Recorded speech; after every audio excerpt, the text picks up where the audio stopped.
Okay, want to remind you where we are in our study.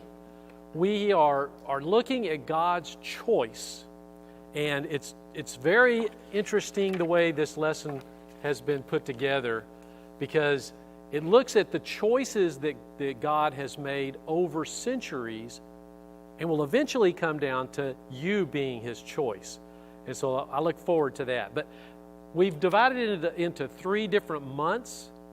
And the first month we're focused on Genesis. And so last week we talked about Abraham and we looked at his life. Today we'll be looking at a continuation of his family line, Isaac and Jacob. And we'll just barely get into Jacob a little bit. And then Jamie Myhills will continue next week as he takes us a little bit further with Jacob.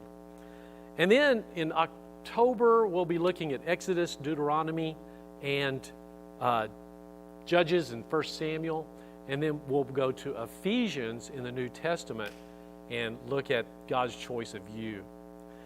So today, what we want to do is look at God choosing the younger twin. And there's a lot that you can think about when you think about someone choosing the younger twin instead of the older twin, because normally the older one is the leader. And if you remember, we looked at Abraham's family tree last week. And there it starts with Abraham and Hagar and Sarah, his wife. And then we're going to look at Isaac and Rebekah. And if we look at the rest of it, you see the 12 tribes coming from this lineage of Abraham. And then all the way down to Jesus Christ. And so as we look at that, realize what God is doing as He's bringing these choices into play so that we will have eternal salvation. But today we're going to focus on Isaac, Rebekah, Esau, and Jacob. And you've probably heard the stories. And you know about Isaac, and he was kind of like his father. You know, they say father like son. Well, almost. Almost. There's a few things that are different between Abraham and Isaac that we want to talk about. But he did a lot of things like his father. Now, who is Isaac? He had a famous father, and sometimes that's good, sometimes that's bad. But he had a father, Abraham, that we still talk about today, and that many religions talk about. So Abraham was one that was kind of difficult to live up to. The faith that he had. Isaac is in the shadow of his father. And he also has a famous son, Jacob, who Jacob, you'll find out, is going to be a man who takes God's promise on down the line. And so here you got bookends of a famous father and a famous son. And so Isaac is kind of in the middle. He's kind of a quiet guy. And, you know, when he was young, he did something that showed how submissive he was. He was going to be sacrificed. And he went up with his father to be sacrificed. And so he was a submissive man. He also was a loving husband. And when he came to find his wife, he showered his love on her. But he was also a praying parent and a working man. Now, this praying parent, we'll talk about that in a little bit, but he was a man who talked to God. Now, God, it's not shown in the Bible that God actually came down and talked to him like He did to Abraham. But he was a praying parent. He was also kind of a copycat. And you'll see that there were some things that he did that were just like Abraham.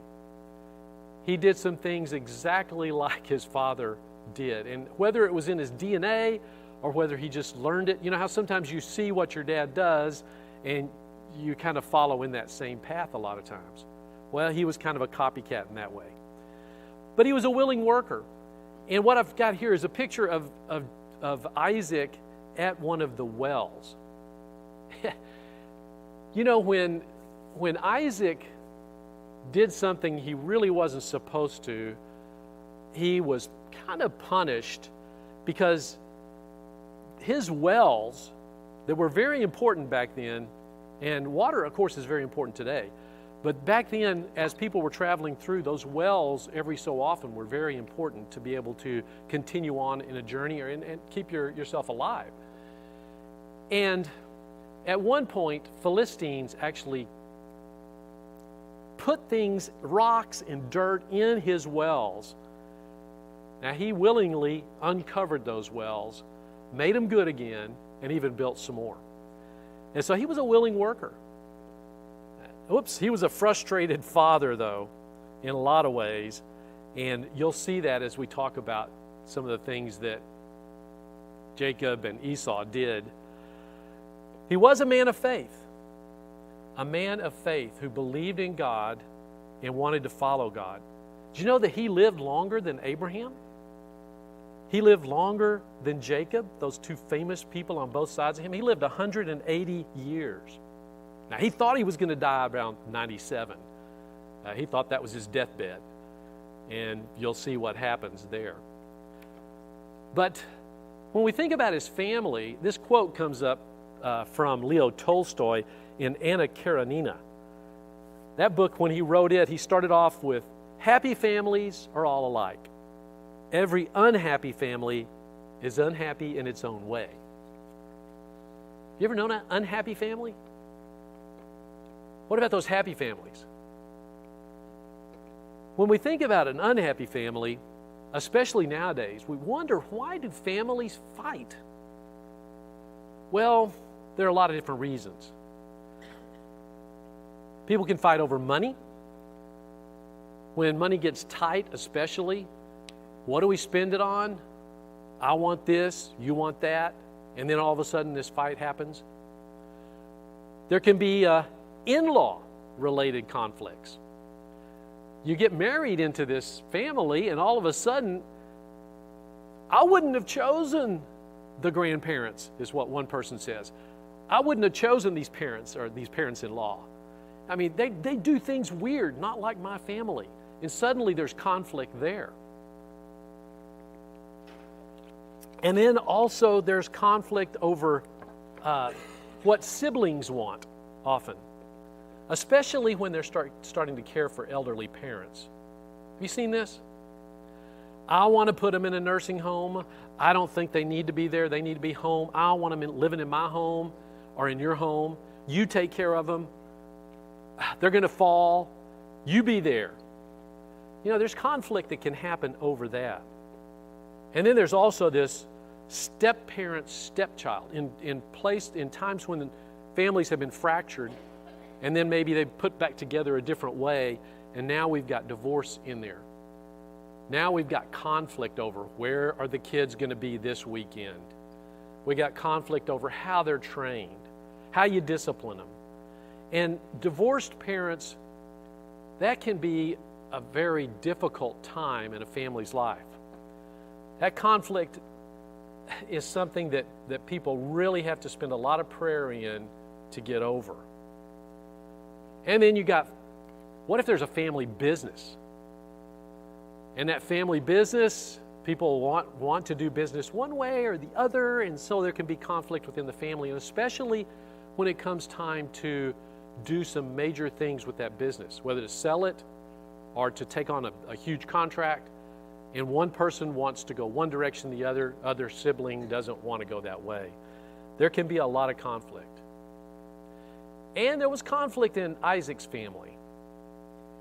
In fact, if we go look at his family in Genesis, this is the account of the family line of Abraham's son Isaac. Abraham became the father of Isaac, and Isaac was 40 years old when he married Rebekah, daughter of Bethuel, the Aramean from Padan Aram, and sister of Laban the Aramean. You see,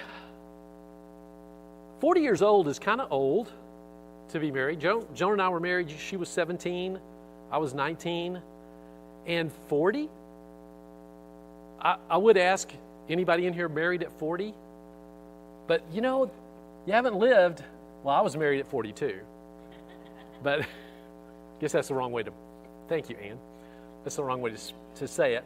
But you know, he was probably looking forward to getting married, and yet Isaac was kind of a shy guy. And so here he wasn't married at 40. Now, he doesn't know how long he's going to live. In fact, he thought he was going to die at 97, remember? But he didn't know he was going to live to 180. So 40, he's getting to where am I going to find a woman? Well, they didn't want him to have a wife that was not part of the heritage that Abraham had. So they sent him off to find a woman somewhere else, back in the homeland. And he found a woman, and her name was Rebekah. And Rebekah was brought to Isaac. And when she was brought to Isaac, she sees him off in the field, and she says, "Who is that?" And Eleazar, who had been sent to find her, said, that's your husband. That's your husband. So she pulls the veil across her face, and she starts walking towards him, and he sees her. I think it's love at first sight. He really fell in love with her, and so they were married in the way that they got married back then. They didn't have a priest or preacher like we do now. He takes her into his mother's tent. Now, his mother had died. Sarah had died. And, we talked about that last week, but he was probably still mourning the death of his mother. In fact, when he was out in that field, he was meditating. So he's probably walking back and forth in that field, thinking about how he had lost his mother. And then all of a sudden, up comes this beautiful Rebekah. And he takes her into the tent, and they are married. They are one. And I'm sure there was celebration and all that. But she is the sister of Laban. And Laban had to agree that she would be Isaac's wife. And Eleazar had actually taken 10 camels to offer a bunch of goods for a woman. And he had said, "Lord, please, when I get there, would you let me go ask a woman to give me water? And if she says yes and gives me water, that could be her. Let that be the answer. Except, Lord, a little bit further. Have her say this, and I'll also give water to your camels." You know how much water a camel drinks? Gallons and gallons of water. And so imagine you're drawing water out of a well, and you've got to feed camels. Well, he's asking a lot. Lord, let her say this. And sure enough, when he went to Rebekah and he saw her, he asked her for a drink of water. She put her, the pitcher down, or whatever it was that she had the water in. Jar? Yeah, jar. No, I'll always forget this word. Joan knows it. Jar. She put the jar down, the big, what are they called? They're made out of clay jar. Yes, that's it. The clay jar. It's 2 words. The clay jar, she put it down, and she gave him a drink of water. And then guess what she said? "I'll water your camels." And he goes, "This is her." So when Isaac finds her out in that field, it is something sent by God. She is to be his wife. And remember, she's Laban's sister. Well, it takes a while, but they don't have any kids. I mean, even though they went into that tent that first night, and you know what happened there. Well, they didn't have any kids for 20 years. And she's getting a little frustrated. He's getting frustrated. And he prays to God. He said, "Pray, please, Lord, we want to follow what your promises are. We want to make your promises good. We want to have a child. Please, let Rebekah have a child." He prayed to the Lord on behalf of his wife because she was childless. Now, Abraham and Sarah, they were old when they were praying for a child. But these people aren't really that old, 60. It's not that old, is it? And so he's praying for his wife to be pregnant. There are 5 prayers recorded in the Bible for a child. And, okay, you can't, he looks kind of scary up there. I thought he looked real cute when I put the picture on there. He's huge. So, Abraham's prayer, Isaac's prayer, Rachel had a prayer for Solomon. Rachel had a prayer. No, it's Hannah that was Solomon. Samuel, it starts with S. And then Zacharias' prayer. All of those 5 prayers are in the Bible where someone's praying for a child. And so that's kind of unique. But how many prayers are offered today for a child? Does anybody know anyone? I've known people that have prayed. We're barren and we haven't had a child. Anybody?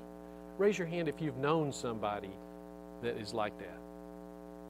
Yeah, lots of prayers are being offered up now for them to have a child.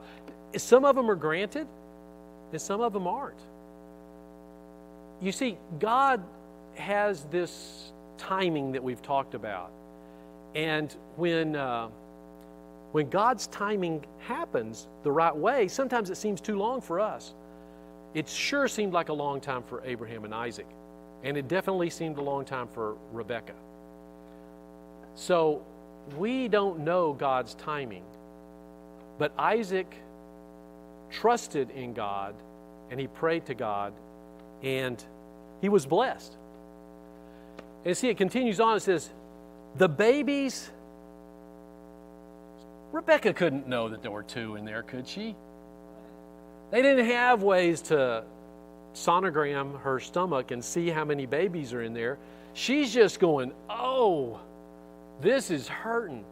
That's what I imagine, because I remember Joan kicking, what's that?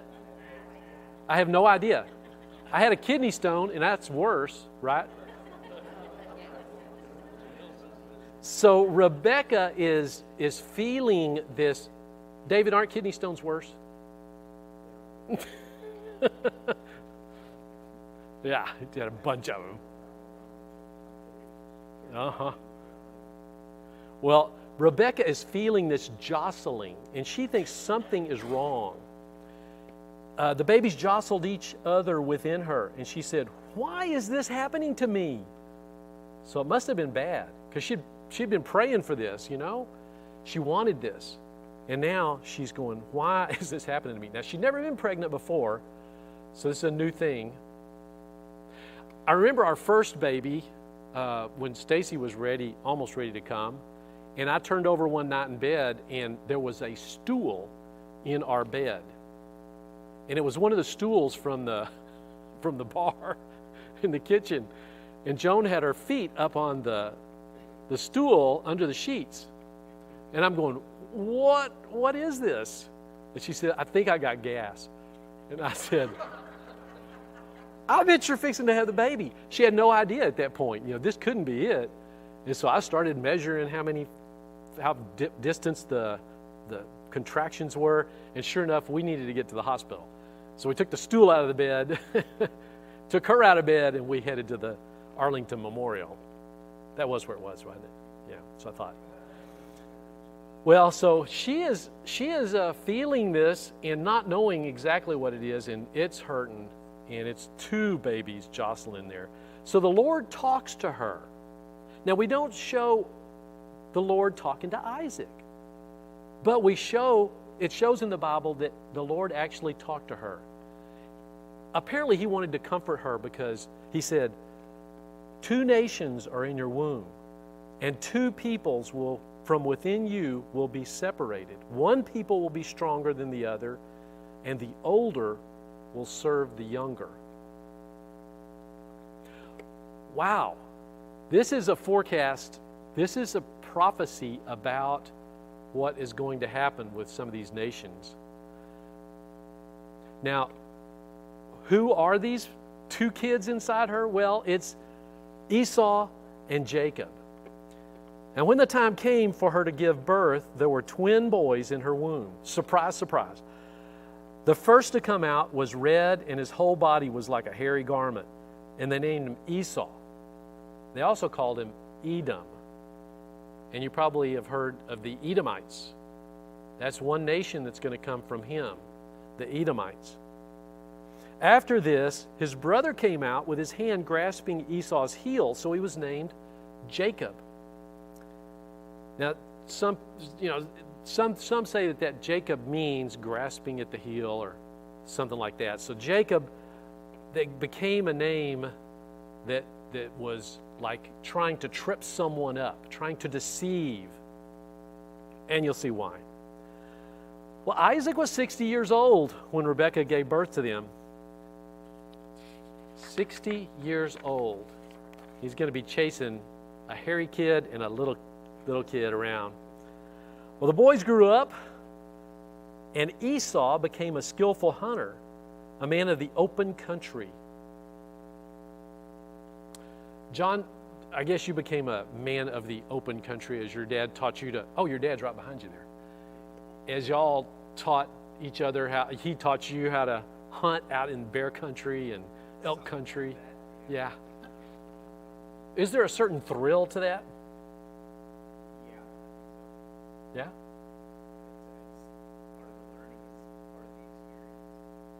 And is there a skill to it that you have to develop? What about after you kill this meat? So there's all this stuff you've got to learn. Well, he's got to learn all of this, and he becomes very skillful at it. And so he can provide meat for the family. And so he becomes very important, especially to Isaac. Jacob stays at home and helps among the tents. So he's doing some things around the household. Well, Isaac had a taste for this wild game, and he loved Esau. But Rebekah loved Jacob. Okay, so we talked about some of the family disagreements that can happen. Here's one of them. When you start showing favoritism, is that good? We know that, and yet how many people do show favoritism? Here we've got a family that it's really going to cause problems because of this. I mean, even what God wants to happen in this family is going to almost be sidelined because of this favoritism. So it's not a good thing. So does his family, are they a good family, bad family? Let's look at some of the traits of Isaac's family. Well, first thing we can think about is impatience. He was not only impatient about having a baby. Maybe that was probably Rebekah that was impatient about that, but both of them probably were. But they also were impatient about waiting on God to provide. Because just like Abraham, they changed his name, just like Abraham, when a famine came to the land of Canaan, where they were supposed to reside, this is your land, stay here, God says. Abraham fled to Egypt. Well, God had told Isaac, don't go to Egypt. So what he does is he flees to Philistia. He flees to Philistia. That's where Abimelech is. So he's impatient, not waiting on God to provide, but he tries to provide for himself. And he runs off to Philistia where there's more food. And then this family has deception in it. We'll see some other deception that goes on in a little bit, but the first deception is where he also tells Abimelech, Rebekah is my sister. Now remember, Abraham Sarah was his half-sister. So that's half a lie. He was bending the truth. Still wasn't good. But here, Rebekah is not his sister. Is he following exactly what Abraham did? Shouldn't Abraham have told him, I made a mistake? Don't you think Abraham talked about this and said, that wasn't good. I shouldn't have done that. But here he falls into the same trap because Rebekah was beautiful and she hadn't had the babies. And here she was, young, and Abimelech and those people thought she was beautiful. Well, frustration is another trait here. Frustrated because they were childless for 20 years. But we've got a family that prays. Rebekah prayed, Isaac prayed, and we've also got a family that received prophecy. Rebekah received this prophecy from God. We've got a joyful family when the twins are born. I love pictures of ladies, women, mothers that are holding their baby for the first time. Isn't that a wonderful picture? To be there when that happens for the first time is just a time of joy. It's almost indescribable. And y'all get to hold babies a lot. And when they first bring them in and they release them to you, it's kind of hard for them, isn't it? Sometimes they... Oh, yeah.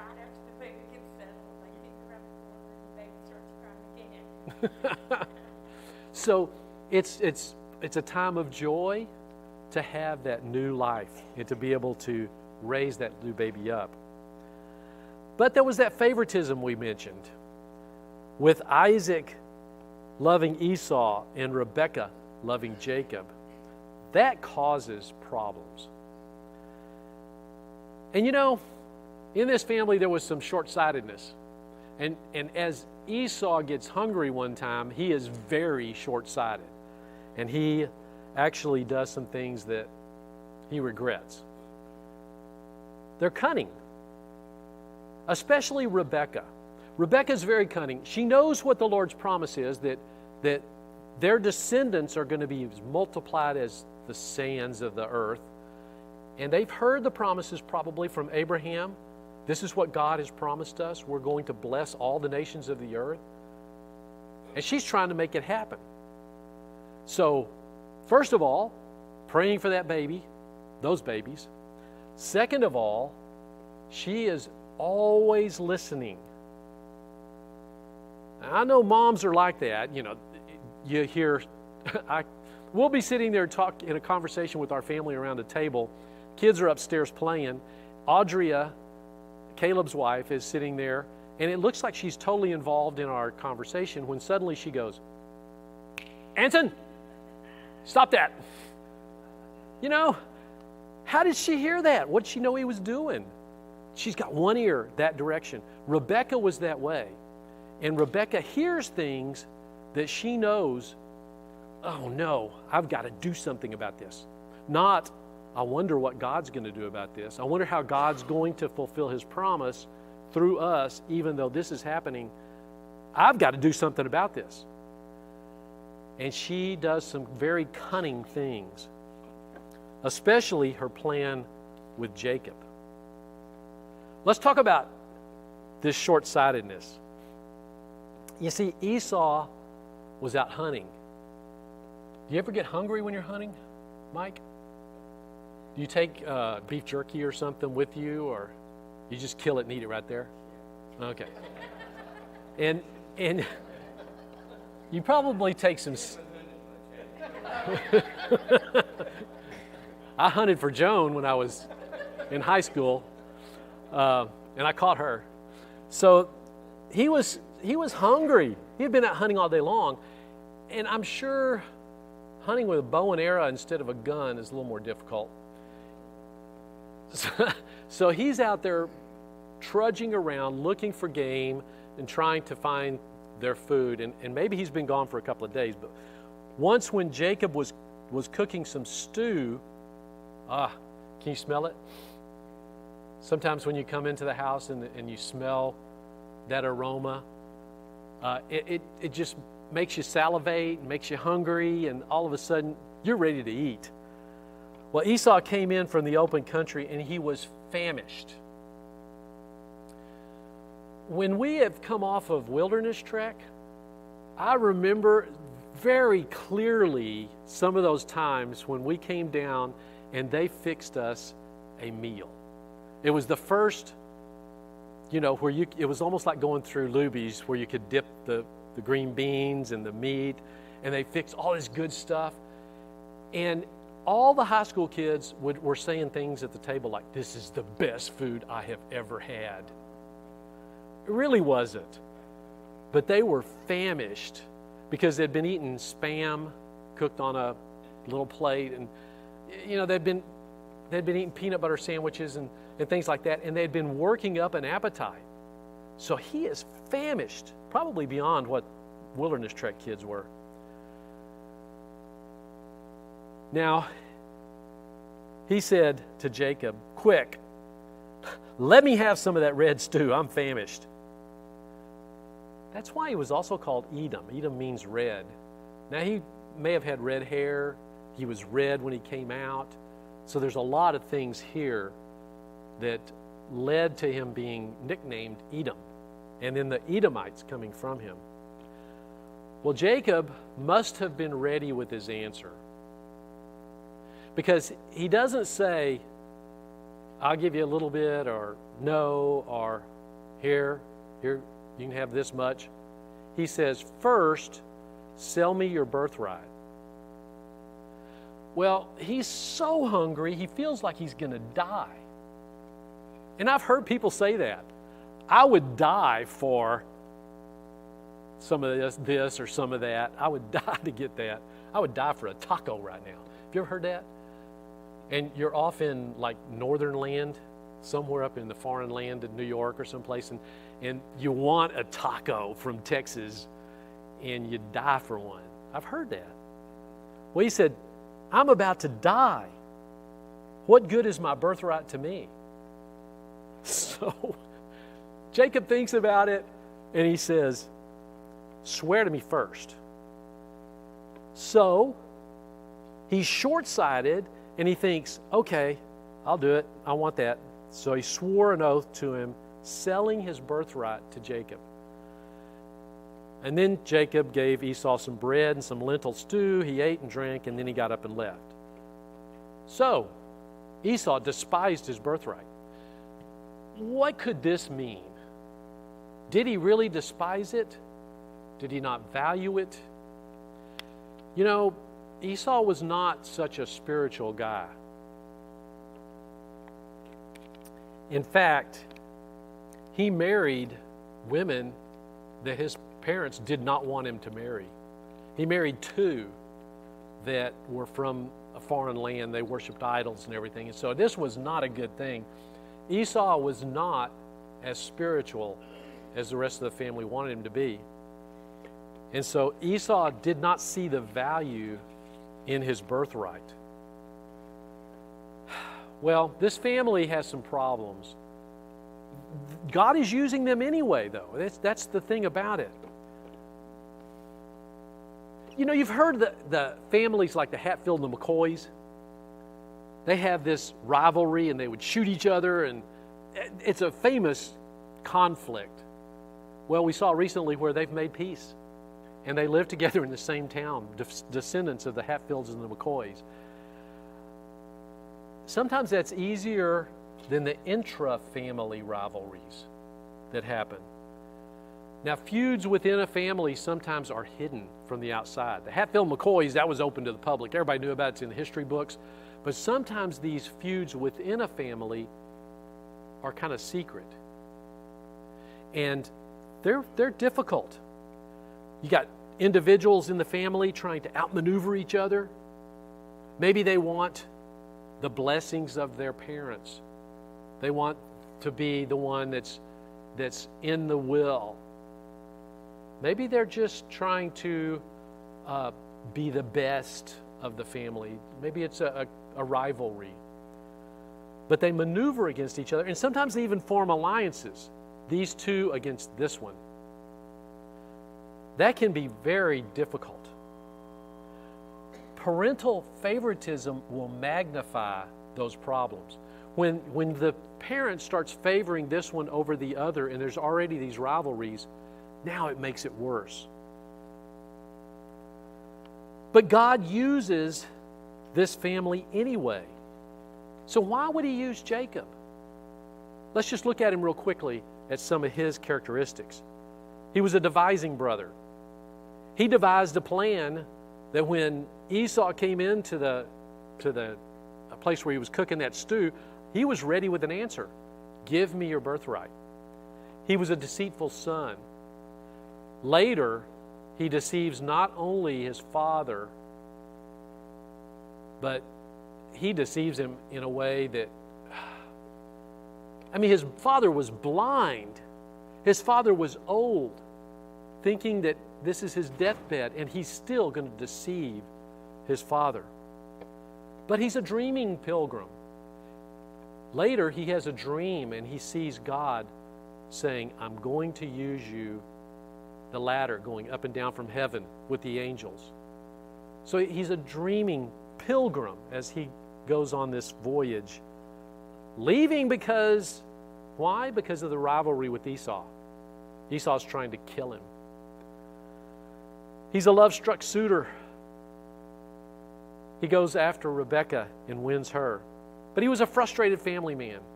He was frustrated in many ways. And then he was an enterprising employee. He was, sometimes I get these two confused because I was studying both of them at the same time. Jacob was a love-struck suitor when he goes off and he finds Rachel. And then he's going to marry her, but what does Laban do? He tricks him. So he was deceived. That's kind of a payback for him deceiving his father, isn't it?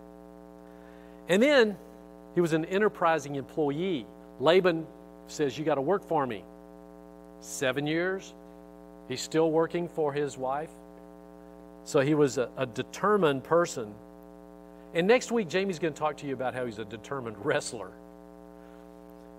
He was an enraged father later. As Jacob has things happen to him, people deceive him. His own sons deceive him. And they tell him that Joseph has been killed. He's an obedient patriarch. He does what God says. And he is carrying on the line of Abraham. And he loses so many people in his life. So he lives a long time, and so he's filled with sorrow in a lot of ways. What's that? Okay, thank you. But God worked around all this disobedience. He worked around the things that were negative in this. And God works around to make his plan happen. He knows that we are human. He knows we need forgiveness. He knows we're going to fail. Just like Isaac fled Canaan for Philistia during the famine. Isaac lied about Rebekah to Abimelech. Rebekah hatched a plan instead of waiting for God. Jacob used Esau's weaknesses to gain his birthright. And then Jacob later deceives his blind father. Yet he still used these people as part of his plan. And we looked at this plan last week. And when we saw the genealogy of Jesus and how it came down to our Savior, Jesus Christ. So, does it really pay to be part of God's plan? It paid for Abraham. Abraham was blessed with eternal salvation. He was blessed with God's guidance. He was given courage that helped him to encounter many things that were difficult. He was given a spiritual blessing. His earthly needs were met. In fact, he was a very wealthy man. He had one of the earliest social securities that on this earth. That was a joke. And then he was given forgiveness by God for the things that he did wrong. He had a son in his old age. He was blessed with that. He had continued protection, and he had the promise of a heavenly city, as it talks about in Hebrews. So it comes down to you, and we're going to get delve into that more towards the end of this series, but what is your part in God's plan? You have a part. And a lot of times we think, I'm a sinful person, but God can work around that if you let Him. So next week, Jacob is going to wrestle with God, and Jamie Myhills is going to be here to take you through that and explain all about what that means. So I look forward to that. We'll be on vacation, so we'll see you in a couple of weeks. Let's bow for a word of prayer. Scott, would you lead us in a word of prayer?